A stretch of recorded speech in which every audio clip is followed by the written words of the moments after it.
Hi friends, ಹೇಗಿದ್ದೀರಿ? ನಾನಿವತ್ತು ಮಾವಿನಕಾಯಿಯ ಚಟ್ನಿಯನ್ನು ಮಾಡಲು ಒಂದು ಮಾವಿನಕಾಯಿ ತಗೊಂಡಿದ್ದೇನೆ. ಚಿಕ್ಕದಾದಂತಹ ಮಾವಿನಕಾಯಿಯನ್ನು ನಾನು ತಗೊಂಡಿದ್ದೇನೆ. ಮಾವಿನಕಾಯಿಯ ಸಿಪ್ಪೆಯನ್ನು ಕೂಡ ನಾನು ತೆಗೆದಿದ್ದೇನೆ. ಸಿಪ್ಪೆ ತೆಗೆದ್ರೆ ತುಂಬಾ ಒಳ್ಳೆಯದು.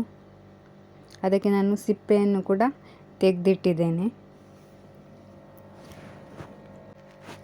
ಮಾವಿನಕಾಯಿಯನ್ನು ಚಿಕ್ಕ ಚಿಕ್ಕದಾಗಿ ಕಟ್ ಮಾಡಿಟ್ಟಿದ್ದೇನೆ.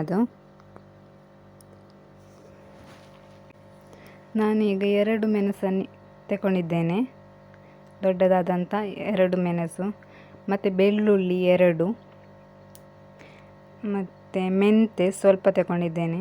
ಹಾಗೆಯೇ ನೀರುಳ್ಳಿ, ಹಾಗೆಯೇ ಕೊತ್ತಂಬರಿ ಕೂಡ ಸ್ವಲ್ಪ ತಗೊಂಡಿದ್ದೇನೆ.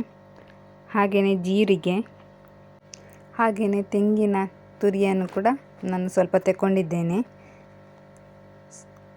ಸ್ವಲ್ಪ ತೆಂಗಿನ ತುರಿ ಅದನ್ನು ಮಿಕ್ಸಿಗೆ ಹಾಕಬೇಕು. ಮತ್ತು ಸ್ವಲ್ಪ ಬೇಕಾದಷ್ಟು ಉಪ್ಪನ್ನು ಹಾಕಿ ಸ್ವಲ್ಪ ನೀರನ್ನು ಹಾಕಿ ಗ್ರೈಂಡ್ ಮಾಡಬೇಕು.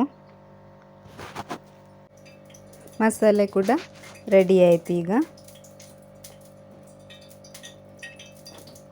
ಅದಕ್ಕೆ ನಾನು ಒಗ್ಗರಣೆ ಕೂಡ ಹಾಕಿದ್ದೇನೆ.